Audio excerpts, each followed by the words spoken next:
Hey, what's up? It's Brian and Logan here from IGN and your weekly favorite Nintendo show, Nintendo Voice Chat. And Logan, you just went to a preview event for Mario Tennis Fever. You have to tell me all about it. Yeah, Mario Tennis Fever is coming to Switch 2 next week. It's really soon, and I got to play a few singles matches, a few doubles matches, and the big thing with this one is the Fever rackets. And those are really cool. There's 30 different rackets to choose from, and they each have a different special ability that you're charging up this meter. It's called your Fever gauge, and then when it's full, you can press X to launch into a special shot, and when it lands, that special effect takes place. And there's like lightning can rain down on your opponent's side of the court, or you can turn the ball into a bullet bill that goes wicked fast, like just super fast back and forth. You usually win the point if you use the bullet bill. Or there's a charge and chuck racket that can turn the tennis ball into a football. So then it's like all oblong and bouncing around at weird angles that you can't really predict. And yeah, every player picks a different Fever racket. So if you're playing a doubles match with 4 different players out there, there's 4 different special moves that can take place at pretty much any time. And there can be ink splattered on the court and a fire bar from Super Mario Brothers that's spinning around on the court that damages you if it hits you. And it can get really, really crowded and overwhelming, but it's a totally fun party game vibe.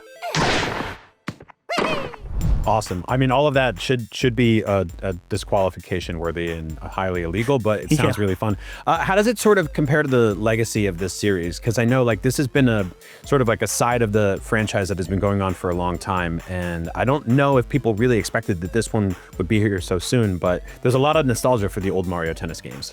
Yeah, it's interesting. I think there's kind of 2 parts to that question. Part 1 is, in recent generations, the Mario sports games have really struggled to have enough content, specifically at launch. Like I think of Ultra Smash on Wii U is maybe the most bare bones game Nintendo's ever released. It was just ridiculously short on content. Aces on Switch was better in that regard, but then it kind of had this strategy to piecemeal its content over free updates to keep people playing online and kind of do this weird live service thing. And it got to a good place eventually, but it launched kind of light on content, and Fever is finally fixing all of that. It has 38 playable characters at launch, which is the most ever. Like it's more than Aces finished with, which is really cool. And that's crazy. Baby Waluigi is one of them, and he is cursed and ridiculous and funny. And there's the new Donkey Kong design, the new Diddy Kong design, and the characters all look really great. And then there's 30 rackets, like I mentioned, a ton of different courts to play on. Single player modes, which I haven't gotten to check out yet. We just got to play kind of multiplayer tennis, but there's an adventure mode and there's a challenge tower. So kind of from the recent legacy of not being enough content, I think Fever is going to buck that trend and have a lot to do at launch, which is really good. But gameplay-wise, I'm not sure yet. I think that the core tennis is kind of suffering a little bit under the weight of all the Fever stuff. Like this feels like a crazy Smash Brothers all items on or the craziest Mario Party minigame, and it's kind of lost some of that core tennis that's always been really, really solid and fun in the Camelot games. Like I think of Mario Tennis 64, that's still really fun to just pick up and play a match. It still feels really good. Right. But in Fever so far, the ball is bigger, it feels a little bit floatier, almost like a beach ball at times, and it's all just slower. And I think that's to account for, I mean, there can be, like I said, ink splattering the court, and it's crazy. And I think that they wanted to maybe take the focus off the core tennis and on the party gimmicks a little bit, which is a shakeup for the series. And I think if you're looking for a more fun tennis game, this is more of a fun Mario game, I think is how it's leaning. Got it. So it's got like a bit more of an arcade feel and less more of like a technical tennis style game. Yeah, which Aces was super technical. Like Aces at times was like a fighting game. It had all this meter management where you needed to charge up your shots to fill up your bar and then launch into a special attack that could damage your opponent's racket. And like if you break their racket, you win the game. And it was very, very intense and technical. And I think maybe it was too technical. Like Aces is not a game that you can invite your friend over who'd never played it before and just play and have a good time. But if you get into it, it's really fun. Fever, I think, is a game that you can invite casual friends over and play it like you could with Mario Kart. So this is a Switch 2 exclusive game. I think when we saw something like Donkey Kong Bonanza and we read developer diaries and stuff like that, they straight up said like we tried to get this running on Switch and we couldn't. Does this feel like a technically, graphically demanding game that, you know, absolutely needs the power of the Switch 2 and can't ever possibly run on Switch 1? Yeah, it is it looks noticeably better than Aces did on Switch One. This is a big step up. It's didn't like blow me away like, wow, it's one of the best looking things I've seen. But in terms of Nintendo's stylized cartoony art style, this is a really, really strong realization of that. Even just like character models, like Luigi's shirt just has like this athletic mesh texture on it that the Switch One definitely couldn't have had. So the characters all look really good.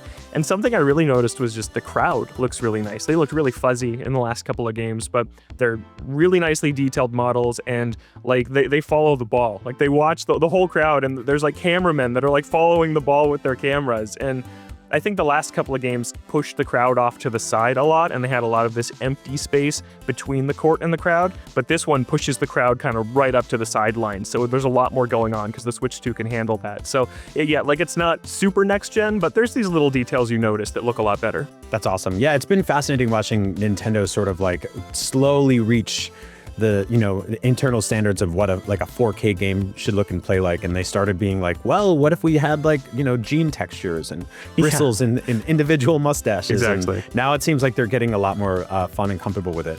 There is a Mario Wonder tennis court in this game, and I'm dying to know about it. Yeah, this is super cool, and this is kind of the gimmicky side of Mario Tennis that I really like, is when they take the court and they do something crazy with it. And the one I got to see was inspired by Super Mario Bros. Wonder, and instead of competing for points like you do in a normal tennis match, you're competing for Wonder Seeds. And for the first half of the match, you earn a Wonder Seed, like normal tennis, just by winning the point.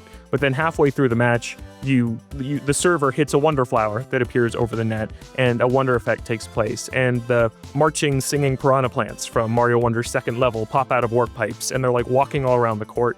And then you have to aim your tennis ball at these piranha plants, and then when you hit one and kill it, it reveals a Wonder Seed, and then you have to aim the ball at that Wonder Seed. And so you can score like 5 or 6 Wonder Seeds doing it this way. So if you were down by 3 points from the normal tennis match, you can come back and win by doing really well in the piranha plant segment. And that was just a very cool, very Mario spin that actually felt like more skillful tennis too, because you're really aiming your shots and making sure you hit it to the right place. And there's going to be more Wonder Effects too. Like I saw the bouncing hippos in the trailer, so it's not just the piranha plants, there's more of them. And that was just a really, really fun spin on the court. It's cool that between that and the Super Mario Wonder update that's coming, they're victory lapping on that game a little bit. So yeah. I hope they keep taking elements of it and putting it in more and more games. Did you get a vibe that there was sort of like a progression, career, story style mode in this, or did it mostly feel like kind of arcadey? Yeah, there is the single player mode where you're going to play as like Baby Mario, Baby Waluigi, and go through kind of this tennis academy. We haven't seen anything of what that looks like yet, if it's just going to be more of a tutorial heavy mode or actually have some fun challenges. There's boss fights, which look neat. And then there is going to be a challenge tower, which reminds me a lot of Super Smash Bros. Like classic mode, where it's just different spins on challenges. Like the one I've seen in a trailer is like Bowser is giant on the other side of the court, and you're playing as 3 babies on one side trying to beat him. So it's just going to mix things up in cool ways. In the build that I played, everything was unlocked. I don't know if that's just because it was a preview event and they wanted to let me pick any character that I could. So I'm not sure if there's going to be progression from that sense, but I think there's going to be a lot of single player stuff to do. Sweet. Well, we will know much more when the game is out next week. Logan will have a review for it. We'll probably have more hands-on impressions on our weekly show, Nintendo Voice Chat. So yeah, thanks for catching me up on Mario Tennis Fever. For all things video games, tennis, and especially Baby Waluigi, a phrase I'll just never get used to saying, stick with IGN.